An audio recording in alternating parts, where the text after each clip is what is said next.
Okay, well, ladies and gentlemen, good afternoon. It looks as if this is going to be one of those relatively rare double I's, double S events that actually starts ahead of time because everybody pretty much is already here, and we've got, I hope, quite a lot to get through. So I think we will start the proceedings now. And I'd like to begin by welcoming you formally to the launch of Evolution of the Cyber Domain, the first IISS strategic dossier to address the pervasive security challenges to which the evolution of the cyber domain has given rise. Joining me to answer your questions today are Eniken Tikringas, who is the primary author of the dossier, and Dr. Mika Kertonen, who is the author of the section on military cyber affairs. There are a lot of other people that we might have liked to be present at this launch, notably Chris Spirito, formerly of the MITRE Corporation, who provided a lot of the advice on the technical aspects of the cyber domain, and other collaborators, including one of our colleagues in China, Professor Tang Lan, who was very helpful in advising us on the China aspects of the dossier. So the dossier was conceived as a baseline document for what was originally the IISS Cybersecurity program. This has now evolved into the Future Conflict and Cybersecurity program. In essence, the dossier seeks to answer the following questions. How and why did the cyber domain evolve as an arena for interstate conflict and contestation in the way that it did? And what are the implications of that evolution for the global strategic landscape? The dossier seeks to provide a clear-headed, balanced, and well-documented account and assessment of the status of international cybersecurity. It combines authoritative technical information with an awareness of the policy, security, and strategic issues that have shaped and continue to shape the cyber domain.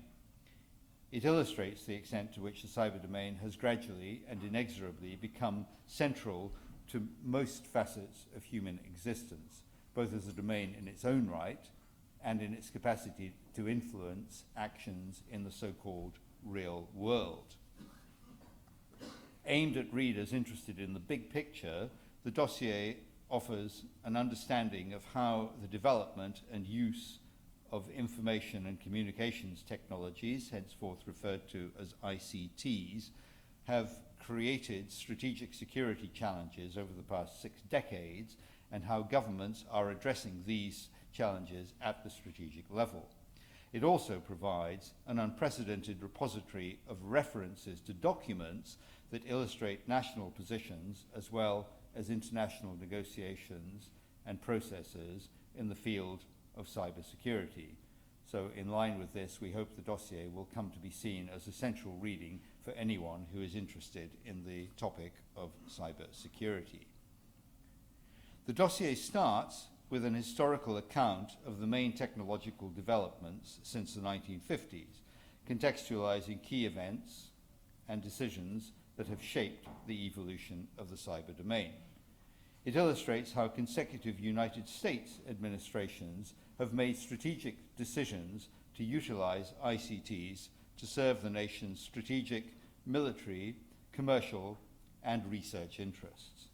The Cold War was a major driver for the evolution of these technologies, and the United States was able to derive a decisive strategic advantage from its ability to use computing power to sift and analyze huge volumes of technical intelligence in ways the Soviet Union was unable to match.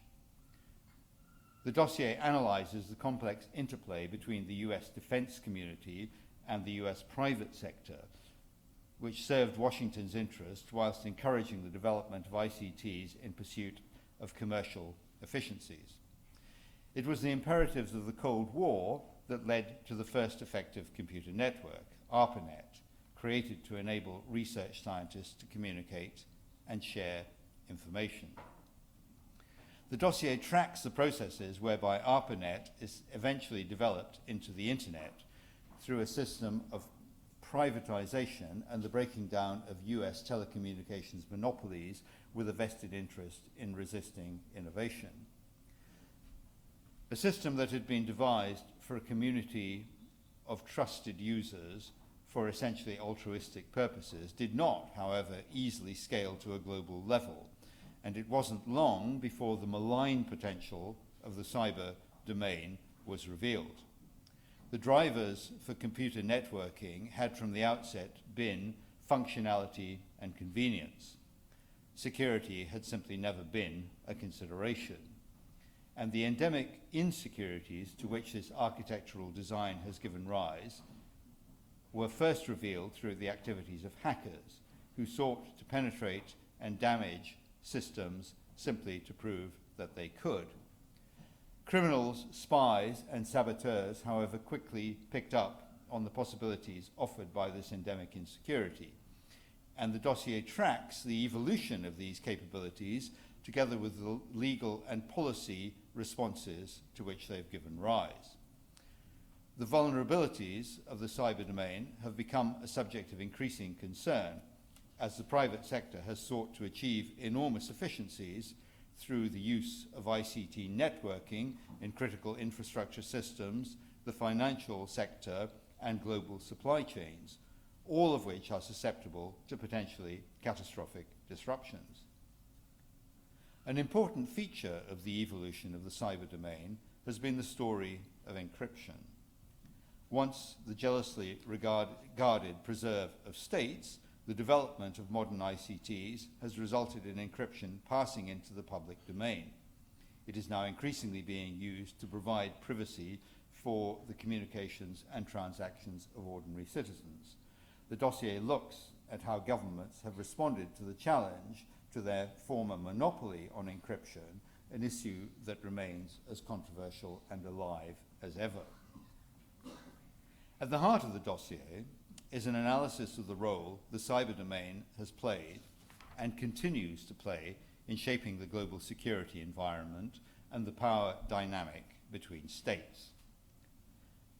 Power and capabilities remain unevenly distributed within the cyber domain, although a growing number of states are enhancing their influence through the acquisition of cyber capabilities.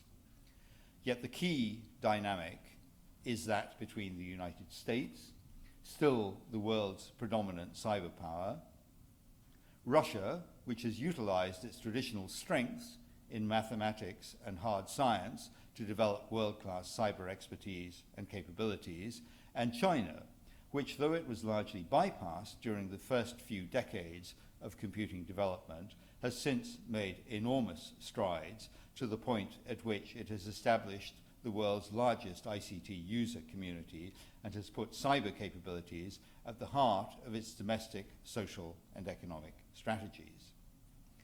The interplay between these states and their allies in the utilization of cyberspace and in their efforts to shape this space through international negotiations on global cyber governance and security represents a contest between differing ideological and conceptual approaches, the evolution of which has far-reaching implications for world order. In the light of this, the dossier looks in detail at the capabilities and strategies of these key actors in the cyber domain, also covering other significant regional and national actors.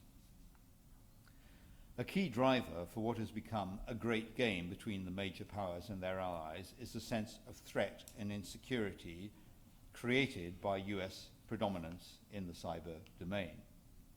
Many countries fear that the free flow of information, coupled with the unrestricted development and military use of ICTs, will jeopardize their national security, internal order, and regime stability. And this concern has only been exacerbated by the revelations of former national security contractor Edward Snowden about the covert collection capabilities of the Five Eyes allies. Capabilities often misrepresented by Snowden himself as well as by the media outlets in which his revelations were published. Russia and China, supported by other BRICS and many G77 countries, have made it a policy priority to reduce US power and influence in the cyber domain, and have promoted the concepts of information security and sovereignty, in effect attempting to establish an internationally recognized right for states to determine what information their populations may access.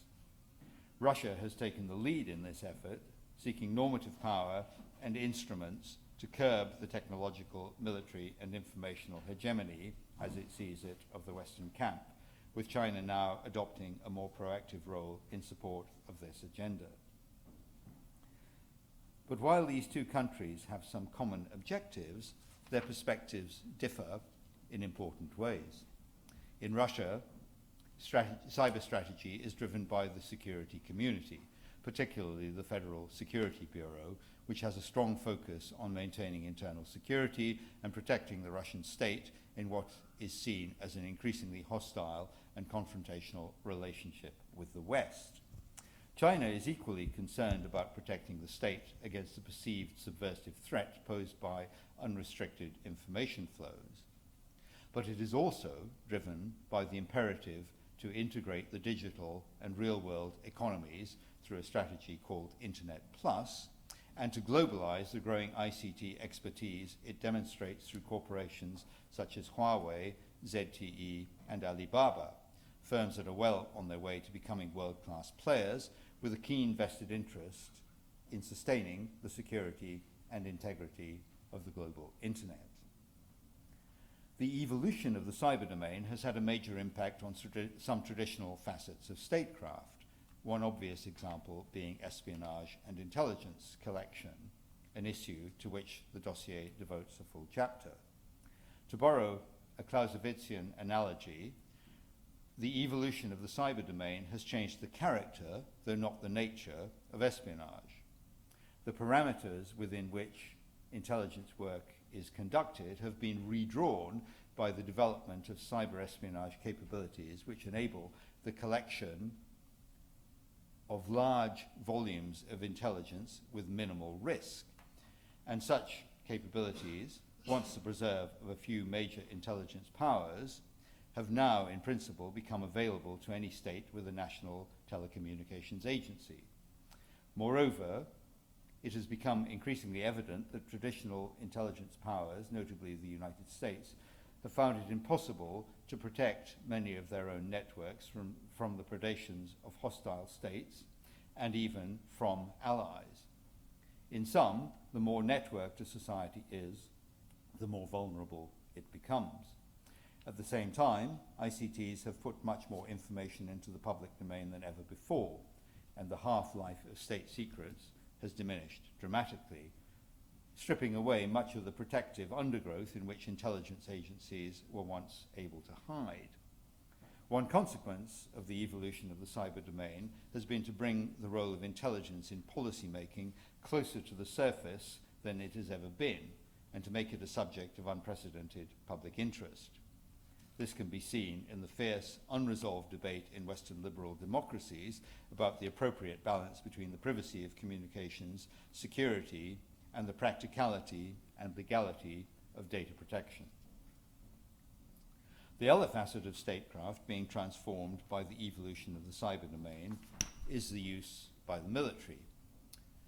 An increasing number of states are developing military cyber capabilities, albeit while not always formally acknowledging them as such.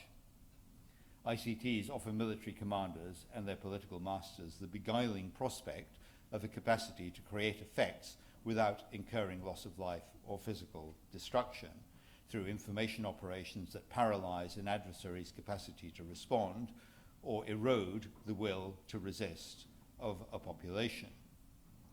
In practice, however, it is more likely that military cyber capabilities will, for the foreseeable future, be deployed to shape and condition the battle space rather than acting as a decisive capability in their own right. State and non-state combatants alike are making increasing use of ICTs in conflicts to gather battlefield intelligence, promote their own narratives and denigrate those of adversaries, and to shape the tactical battle space. At the national level, states are increasingly developing military cyber doctrines, and at the international level, there is a continuing, unresolved debate about the degree to which existing international humanitarian law, otherwise known as the law of armed conflict, can be applied within the cyber domain. Military functions such as command and control, intelligence, targeting and fire control, maneuver and logistics are increasingly being shaped by effect-multiplying cyber technologies. Conflicts in Afghanistan, Iraq, and Yemen, as well as counter-terrorism operations in the tribal areas of Pakistan, have spurred the development of intelligence-led precision strikes against specific targets, creating military effects with a much higher level of discrimination than has previously been possible. By the same token, cyber capabilities have provided competence with unprecedented levels of situational awareness in the battle space.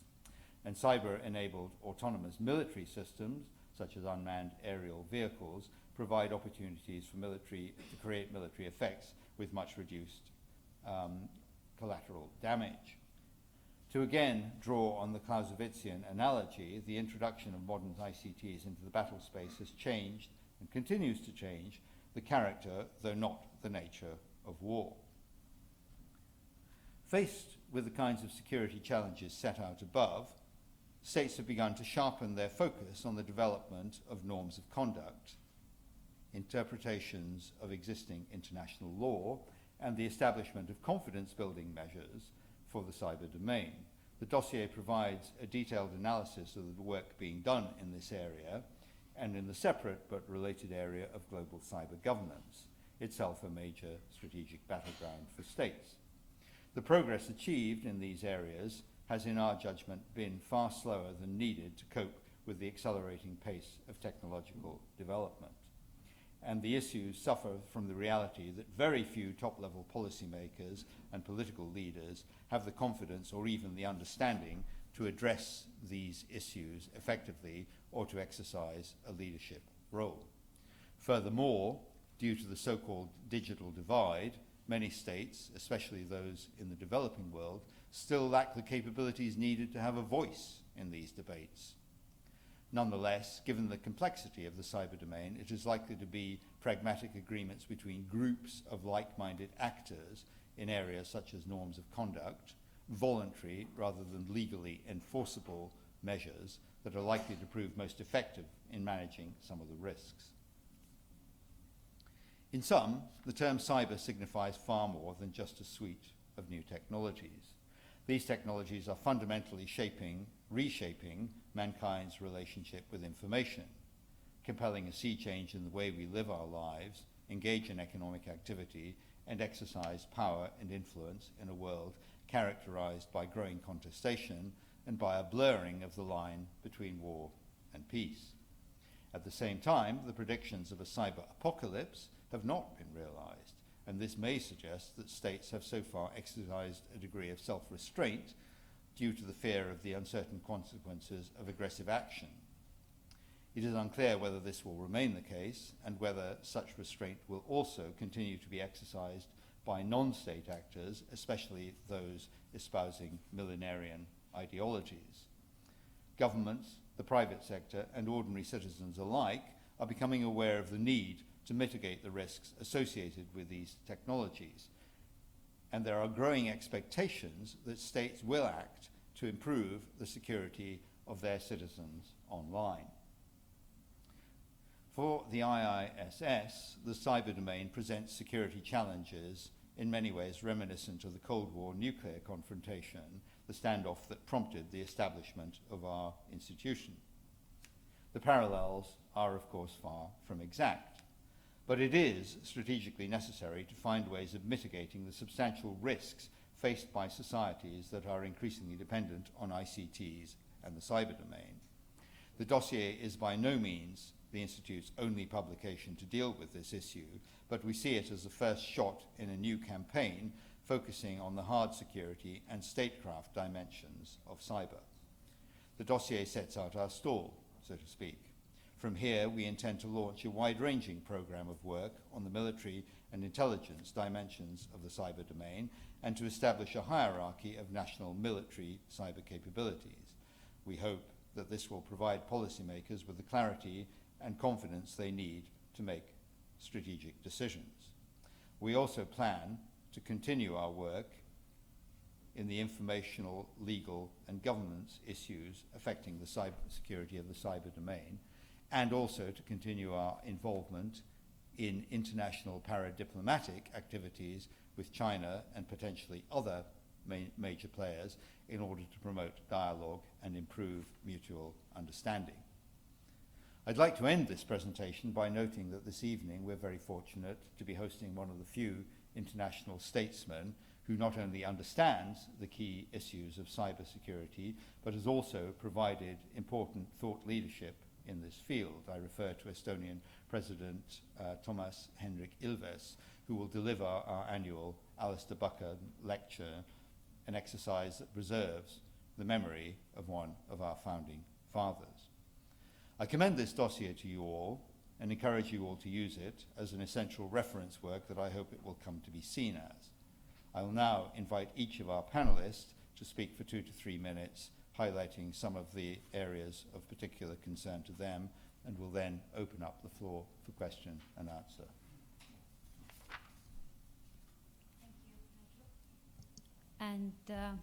Thank you, Nigel. And from my perspective, what I would emphasize first is that because the dossier, as Nigel already mentioned, is a documentary, not an opinion piece, then and Nigel extensively went into what it covers. So I'm going to just share with you some of the thoughts or my opinions that I developed after working on this documentary.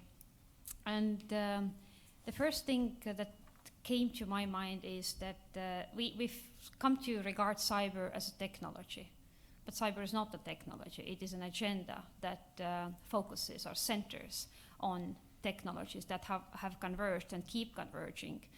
And as such, we are talking about an increasingly technology-driven way of life and status of affairs in which information and communication technologies play only a sort of a preliminary or a mother technology role, because we're going to see the deployment and use of other sophisticated advanced technologies such as artificial intelligence, unmanned systems, automated and autonomous weapons that all in a way build on these technologies. So when we think of cyber issues and the prospect of having international solutions to those issues, then we have to be prepared for a rather lengthy, even from here on, discussion and dialogue.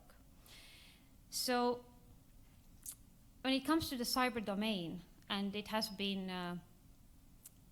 referred to as a man-made domain, then it is my conclusion that cyber domain is a state-made domain, and there's a difference there. And that means that there are very concrete ambitions and interests of real states attached to this domain, and that means that when it comes to strategic countries, there is no accidental language and use of words, even the word cyber, but everything else that comes with it. So we have to be, and that is what the documentary, or like going back 6 decades and tracking the technological developments and decisions that countries have made, but also the agendas that countries have pushed, tell me that everything that happens at the intergovernmental level is taken very seriously by leading cyber powers. It is also evident to me that some issues that we've come to think of as cyber issues are not really cyber issues, that because they predate cyber as fundamental areas of contestation, and where we shouldn't again expect them to be resolved in the cyber context, such as human rights and the balance between state and multi-stakeholder word or decisions about the domain, peaceful use, what constitutes peaceful use, what constitutes conflict, how we deal with it. And also, for example, distribution of technologies, who has the right to get it under which circumstances. So cyber, in a sense, amplifies, intensifies, and recycles those issues, and it is a useful handle for those who expect things to be resolved in a cyber context.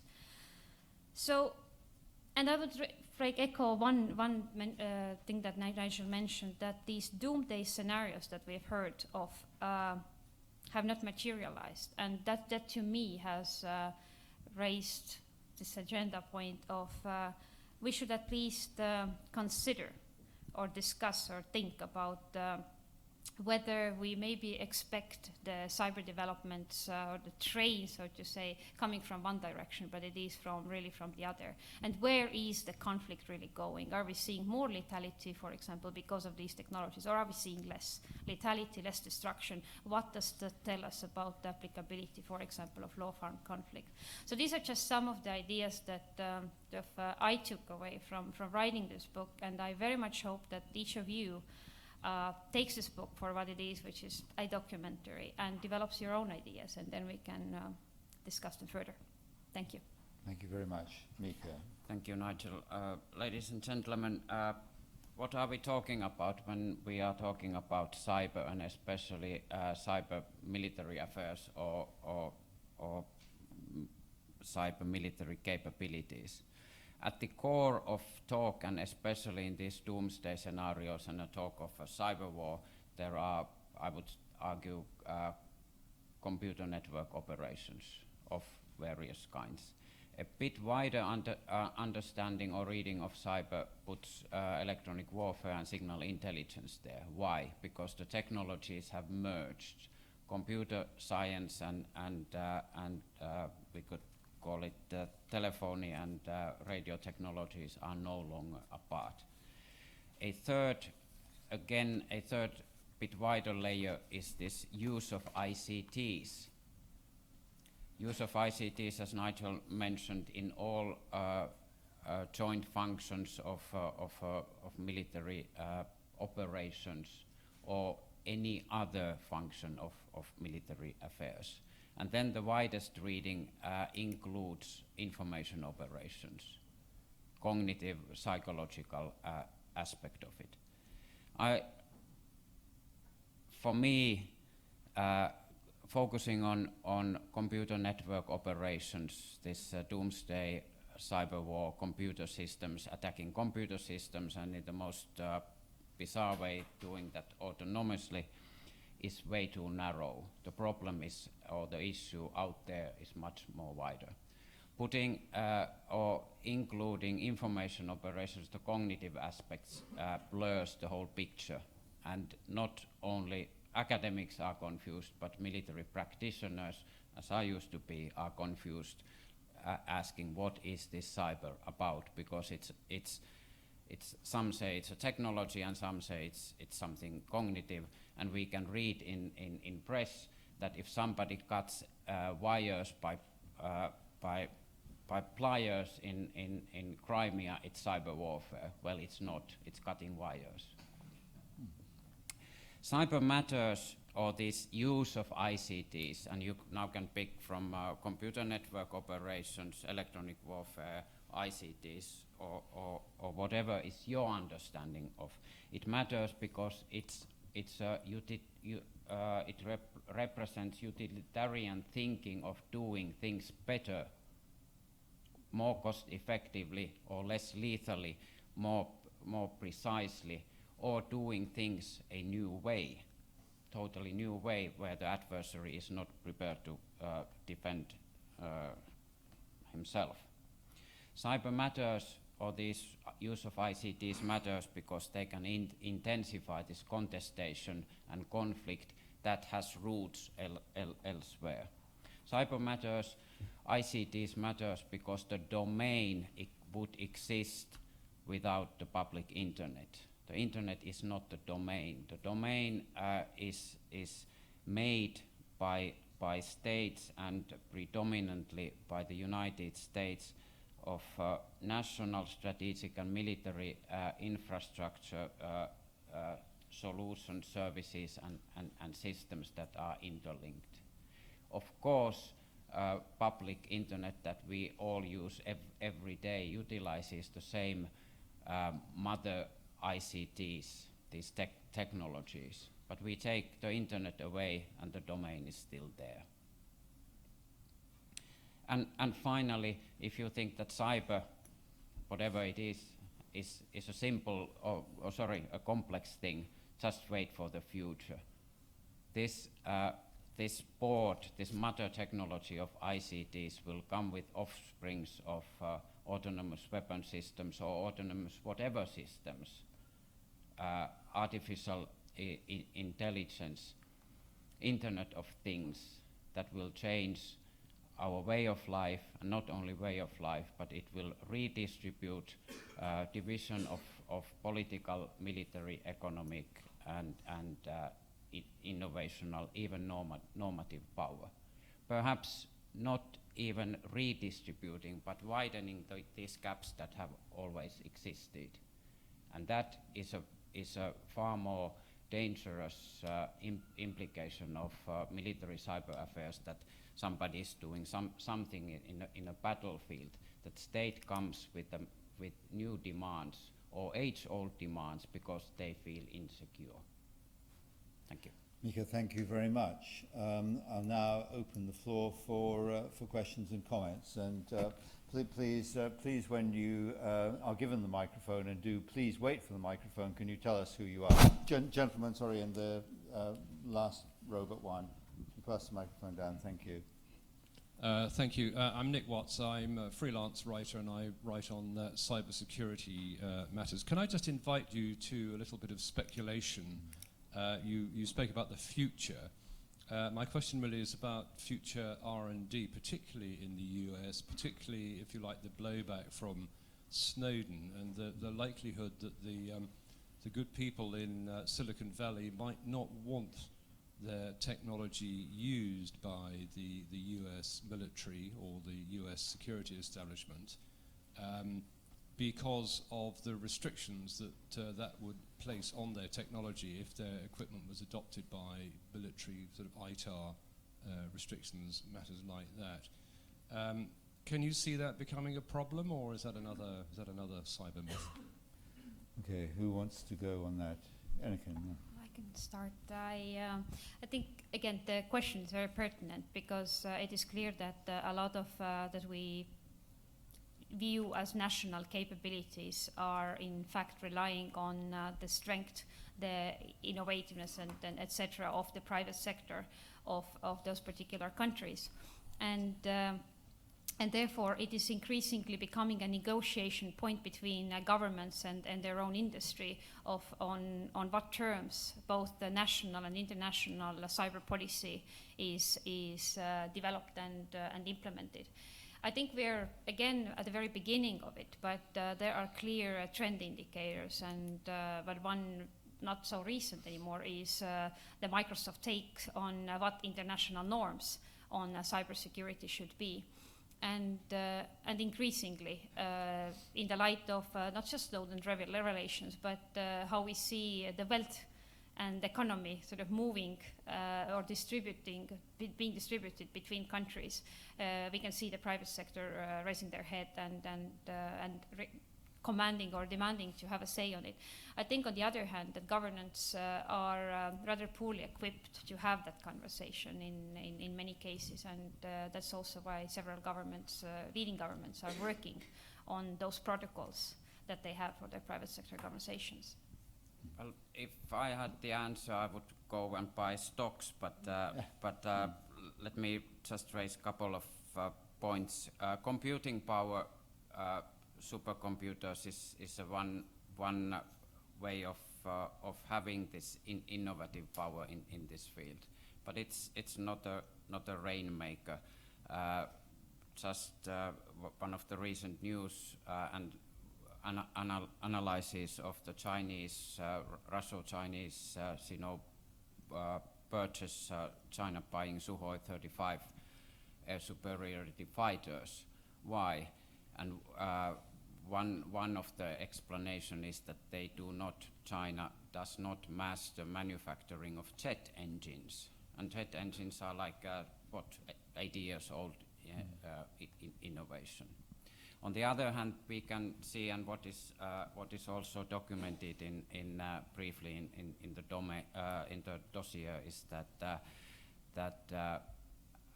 how the biggest ICT companies have come up and lost their positions, and where do the biggest companies nowadays and in the future come? The US dominance is clear, but the Europeans have more or less disappeared. Indians are there in as consulting companies. Chinese are coming into the top 15 or top 20 list. So there are a major shift of production and innovation going on, but we are pretty bad at forecasting. Yeah, if I can pick up on part of your question, Nick, I think what I referred in the presentation to what has been termed cyber wars.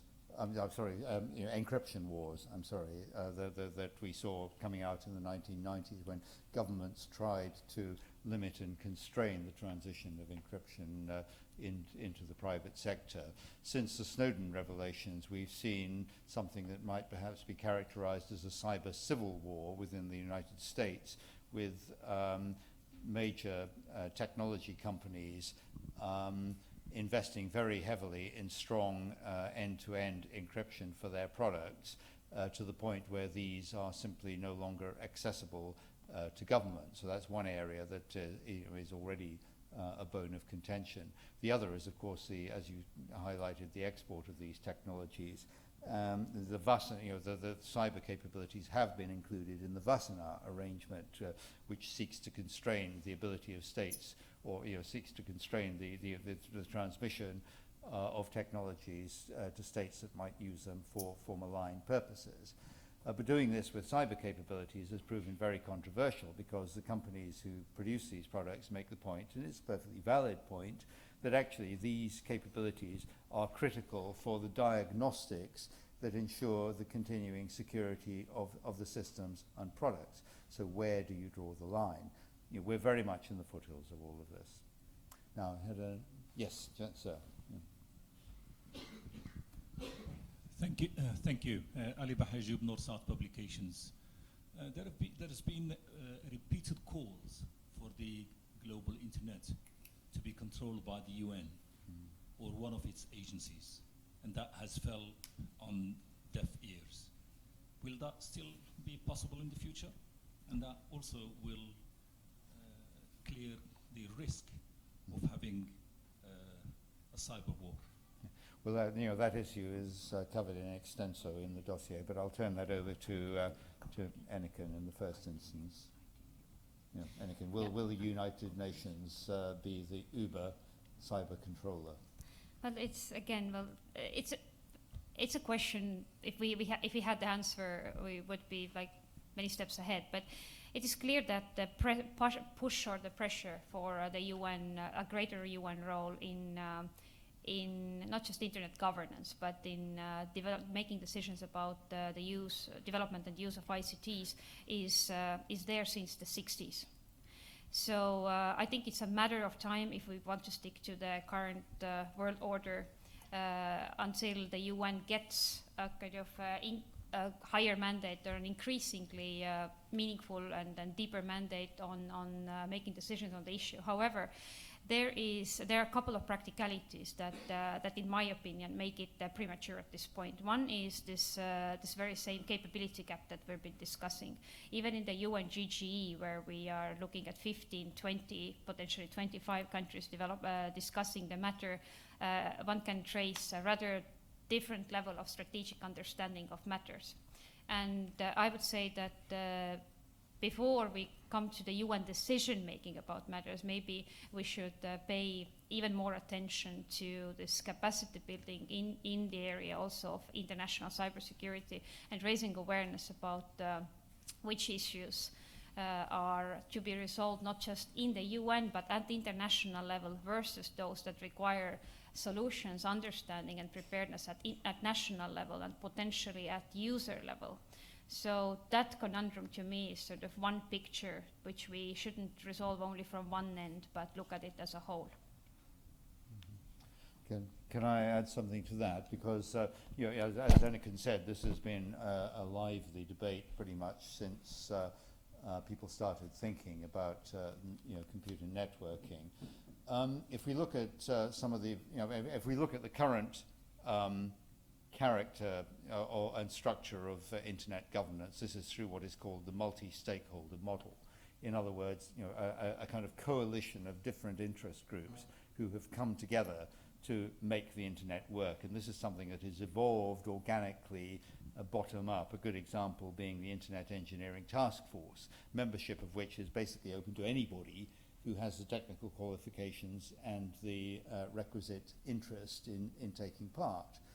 And you know, the United States and its allies are arguing that this model of internet governance, somewhat organic and somewhat informal, is working perfectly well, you know, so don't break it. The other thing is that in the last decade there was an entity called the was it Internet Working Group that was set up after WSIS, I forget the precise designation, that looked at kind of command and control and governance of the internet and came to the conclusion that the internet and the cyber domain is simply too complex a phenomenon for it to be susceptible to overall overarching control and direction by a single body.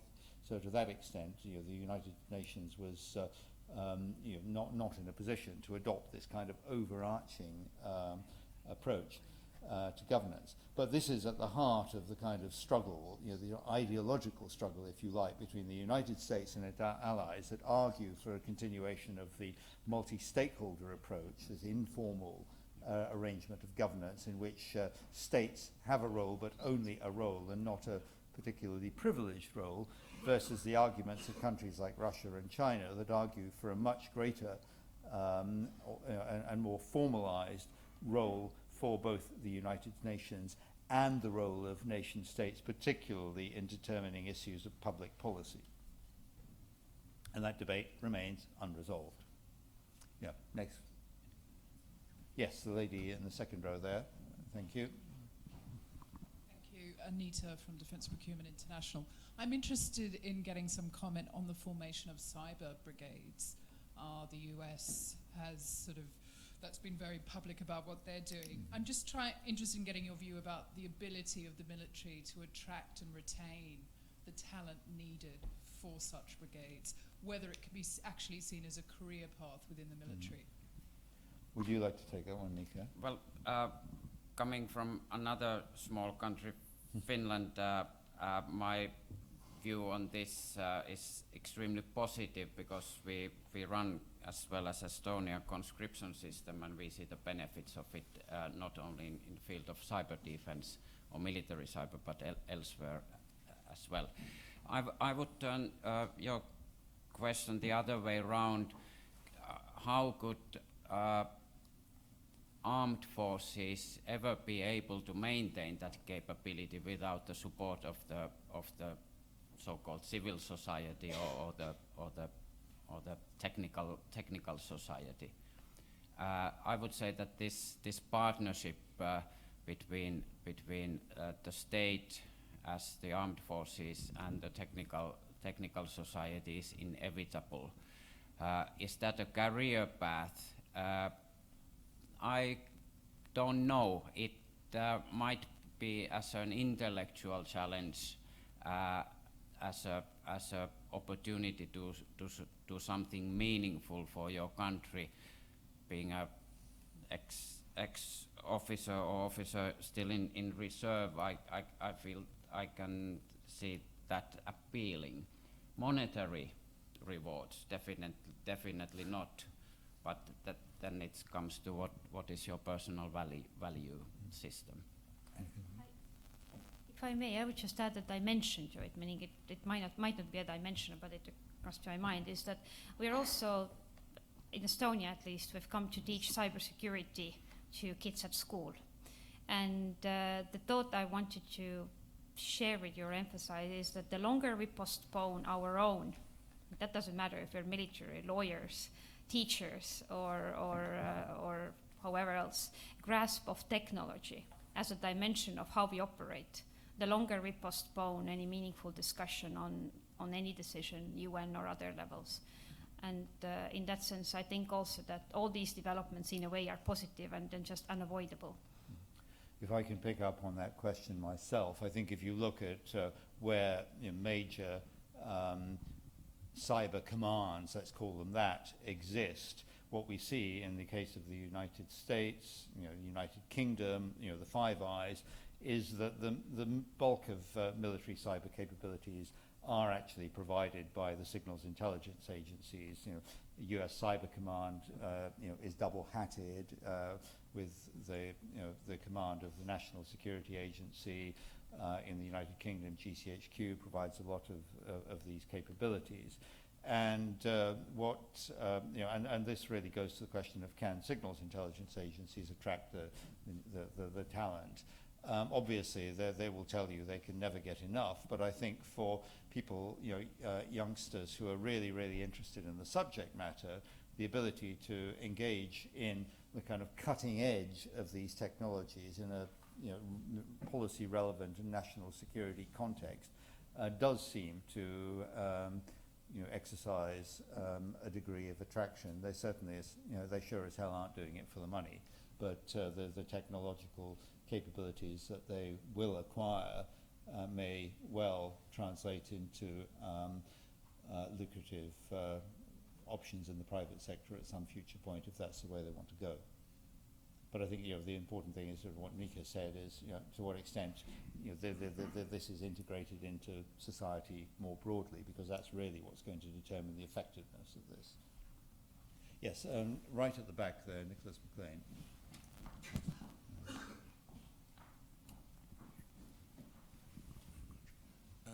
Nicholas McLean, a couple of quick questions. The first, Nigel Inkster referred to aspects of law, and I wondered what your views are about current understanding of the justification for declaring an act of war in the case of a cyber attack, and therefore justifying a kinetic response.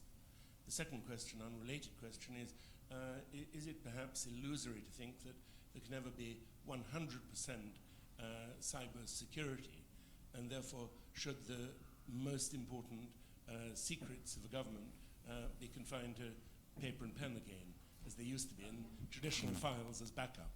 Right.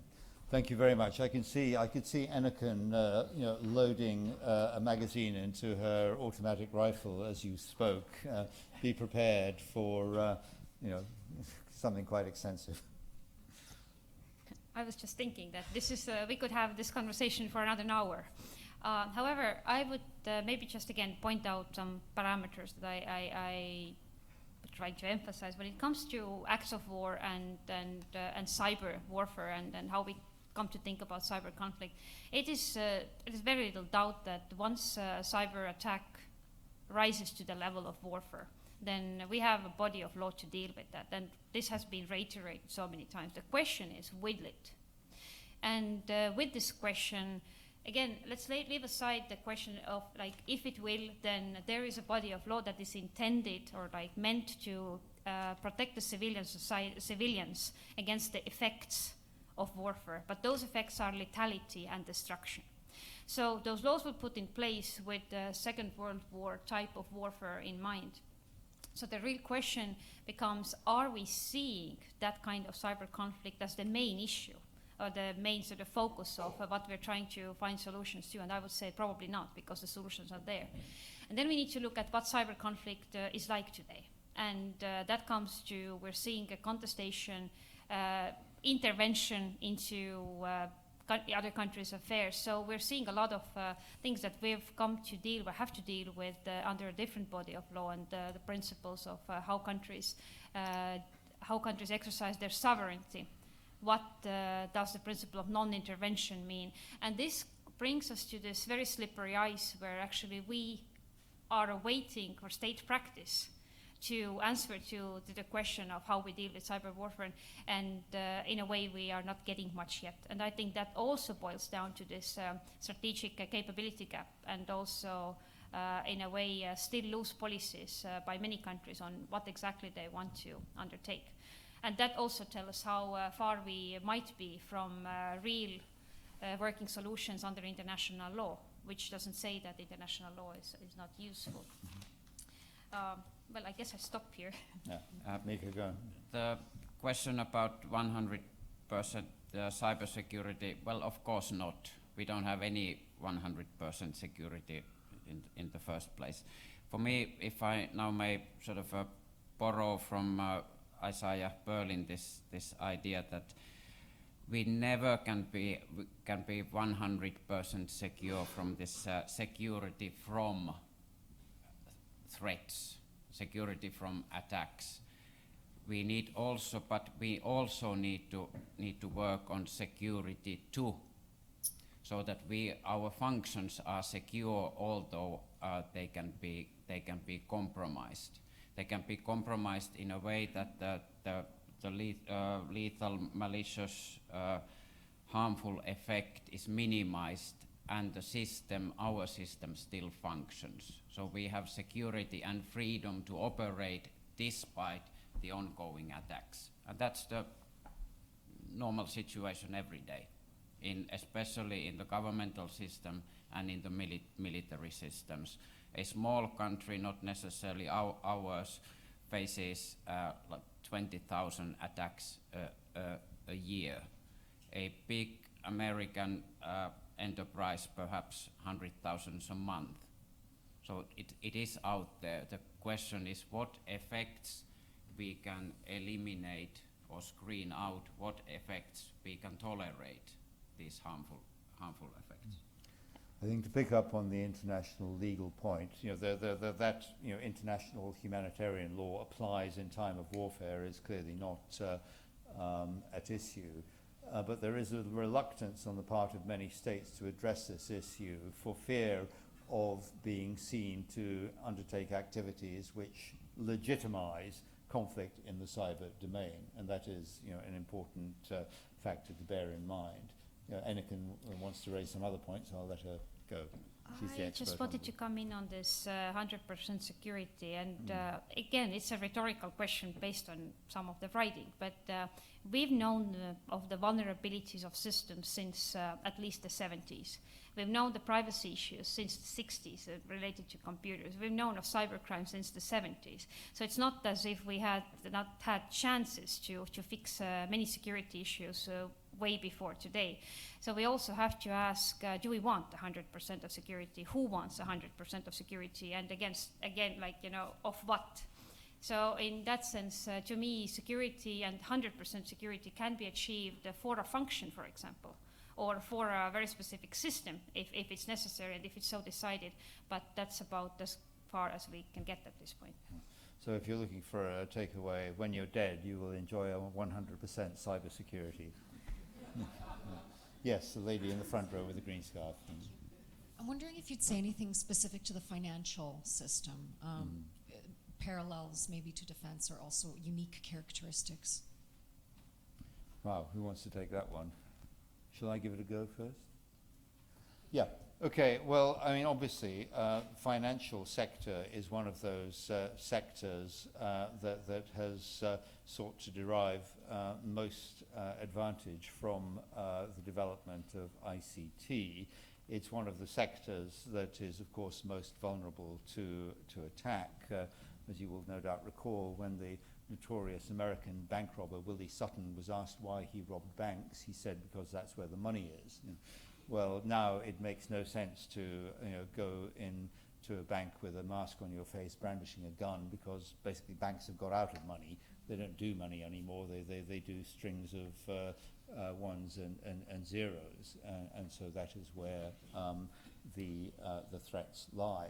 And of course there is a huge market in cyber criminality, which we're still kind of in the process of mapping out and understanding the strategic significance of, but which does appear to be growing in intensity, at different levels, from the people who sell exploits on the internet to people who then go on to utilize these capabilities to actually do the stealing. So you buy banks have cloned credit cards or whatever, and with that comes an instruction manual, and in the better systems that you can buy even a help desk to refine your criminal capabilities, through to very, very sophisticated high-end frauds. And of course there is also the worry that states may seek to intervene to disrupt financial systems by contaminating or compromising data to the point where nobody actually any longer knows, who owns what or where anything is. These risks are there. The financial industry, broadly speaking, has invested very heavily in security in this area, and we're now starting to see, particularly in the banking sector,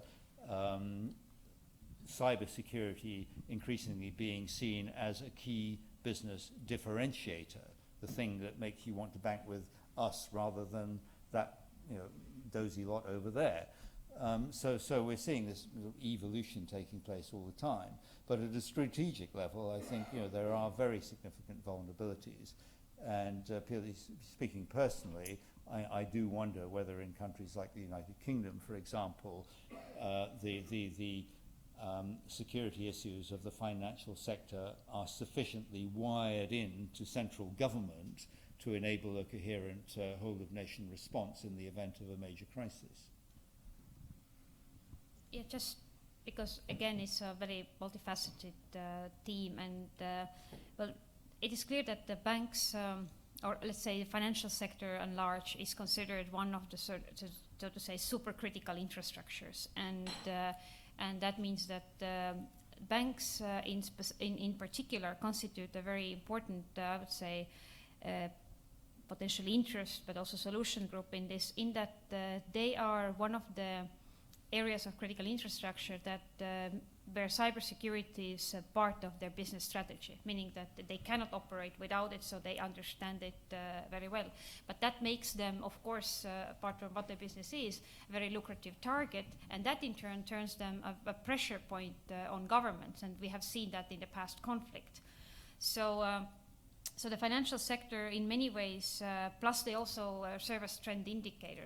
Coming from Estonia, I know that we have a rather advanced online banking system, and that often has been receiving sort of the latest cyber attack trends before it emerges or surfaces elsewhere.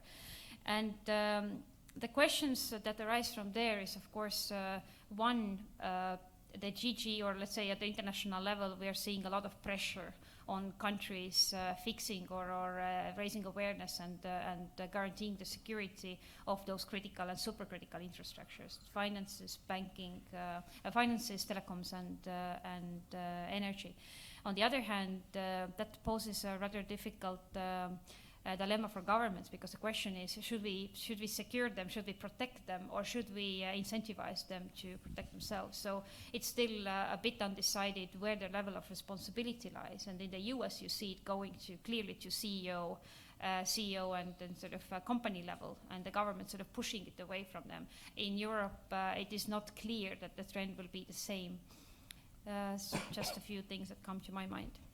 The military aspect, or the defense aspect, which I would call the military or national power projection, the modern military theory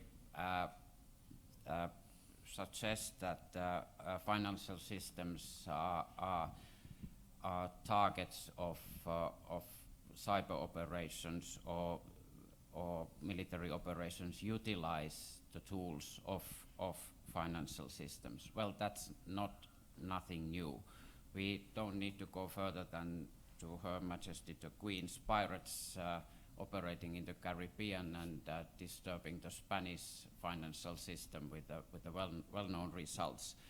The financial system, as well as other critical infrastructure, is a lucrative target, at least theoretically. Have we seen that? Well, fortunately not much. Okay, yes, right at the back, the lady there. Yeah, thank you.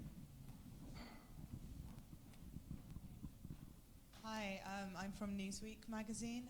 I just wanted to ask you about the the vulnerabilities market. Is that sort of like a growing thing that we're seeing, or is it shrinking? Like, just specifically in terms of how it's used to mine for data, like, is that becoming more of a problem or not? Mm-hmm. Right. Who wants to take on data mining? I'll give it a go. You want to go first, anything?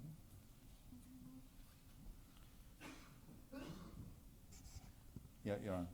Could you maybe rephrase the question, like just a...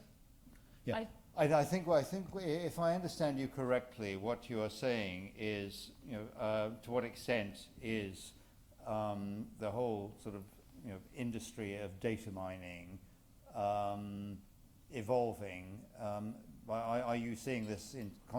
Are you asking about what this means, or are you arguing that this is? It's kind of more as private security companies are being used more and more to help with data mining. I see. I'm aware that some private security companies offer to exploit vulnerabilities, and that's kind of specifically what I wanted to focus on. Is that exploitation of vulnerabilities the growing market? Okay. Mm. Okay, can I perhaps pick that up, because it's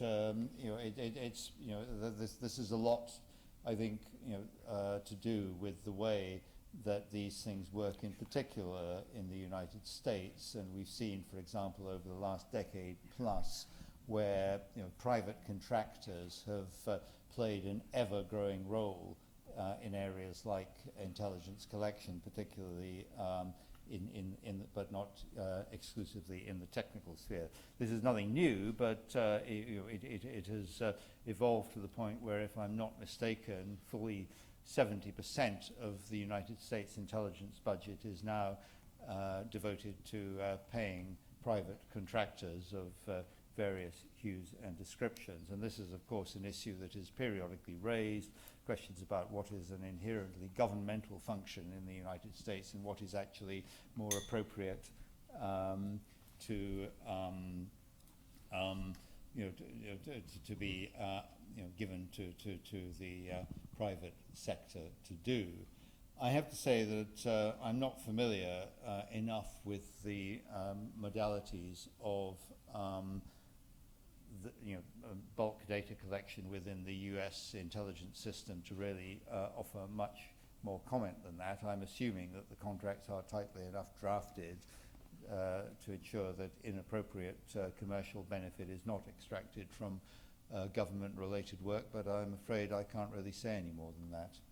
One aspect to this, especially to the role of private security companies, it witnesses the ability of governments to deal with these issues, whether it's lack of understanding, lack of brain power, or lack of vision, and therefore companies that operate for profit can operate also in this field. And of course the US, which the government is very empowered, it is the land of the free and the opportunist. But I would say the real problem is in the developing countries, where the governments do not necessarily possess this understanding. Anything? Yeah, and well, maybe just to add that again, it has been discussed many times whether we should have some kind of international regulations on regulating those markets. There is little consensus there. However, at the same time, we see the private sector making also markets on projecting the threat maybe bigger than it is sometimes in order to sell services that then solve the issue that we are not sure is even there. I believe we're getting marks of or signs of that we need to call it off because I think there is another session coming up here, so Nigel. Yeah, I think we've probably got time for one more question if anybody has any. Yes, actually, I'll give priority to somebody who hasn't already asked a question if anybody is out there. No, in that case then I'll give this gentleman the final word, please. Can we have the microphone down here? Thank you. Can we expect an electronic warfare as opposed to conventional warfare in the near future? Mm-hmm. And as the international war at the moment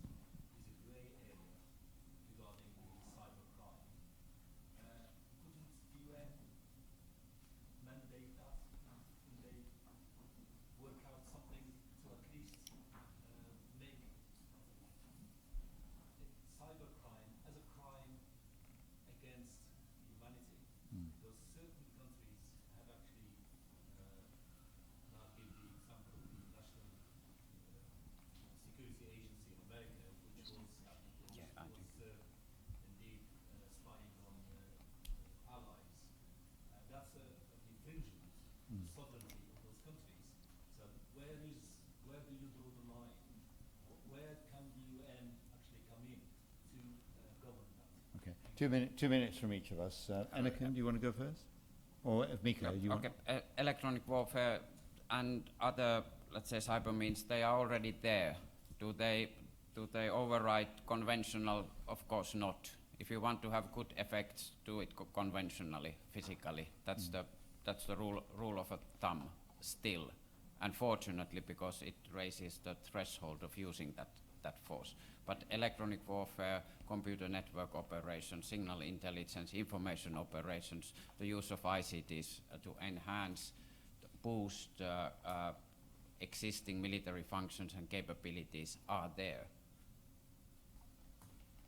To stay, I guess, and then that goes to the how do we deal with it from the legal perspective. I will not go back to what I already said about the UN role. However, I would re-emphasize that I don't think many countries have up to this point taken the threats as seriously at national level, from national strategic perspective, as they ought to, given the severity of the issue broadly, not just warfare issue, but the cyber, you name it, hygiene, you name it, culture of cybersecurity. And therefore, UN wouldn't help unless there is sort of self-help that starts with figuring out the modalities of threats and responses in every society. And that is also why I think that we are in many ways at the very beginning of finding international solutions to these issues. Yeah. On the issue of crime, I'd just like to add one final point, which is that we need to distinguish between crime and espionage. Espionage under international law has an indeterminate status. It is neither expressly forbidden nor expressly endorsed. However, I would point out that international law is broadly permissive. In other words, it operates on the common law principle that what is not expressly forbidden is allowed. And it's also worth highlighting the fact that the Geneva Convention makes reference to espionage as an activity conducted by states that does not justify an armed response. So there is a lot of practice out there that kind of endorses the reality of state-on-state espionage, and I think the likelihood of the international community making it an offence is remote. Of course, espionage by one state against another, by definition, violates the sovereignty of that state. But essentially, everybody's doing it, so to that extent, at least, you can argue there is an equality of arms. On that note, because we have to prepare the hall for another event, I must reluctantly, bring this to a close. I would encourage those of you, accredited members of the media will be given copies of the dossier. The rest of you, I'm afraid, will have to purchase it, but I do encourage you to do so, if only as a rather unusual Christmas present, if you're looking for ideas. There will also be copies of the press statement, plus a kind of 10 key points to take away available for all of you. Could I please ask you to join me in thanking our panelists for their contributions.